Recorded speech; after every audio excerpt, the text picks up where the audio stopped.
Viral maling di Aceh nangis histeris saat dikerjai warga. Begini nasibnya usai dikurung dengan ular. Nasib sial dialami seorang maling di kota Aceh saat hendak mencuri di rumah salah satu warga. Bukannya mendapat untung, maling tersebut justru menangis histeris saat dikerjai warga yang mengurungnya bersama ular.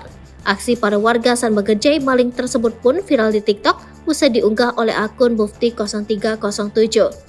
Dalam unggahan tersebut tampak beberapa orang warga yang berdiri di depan sebuah pintu ruangan. Rupanya di dalam ruangan tersebut ada seorang maling yang sedang dikurung lantaran kedapatan hendak mencuri. Untuk memberikan efek jera, warga pun berinisiatif mengerjai maling tersebut. Tampak seorang remaja laki-laki berusaha memasukkan ular melalui ventilasi udara di atas pintu. Sontak maling yang berada di dalam ruangan pun berteriak histeris akibat ketakutan melihat ular itu. Sambil menggedor pintu, maling tersebut memohon ampun meminta pertolongan agar bisa segera dikeluarkan. Warga yang mendengar teriakan maling itu pun ramai tertawa. Puas membuat maling jerah, remaja tadi pun kembali menarik ular yang dipegangnya dari ventilasi.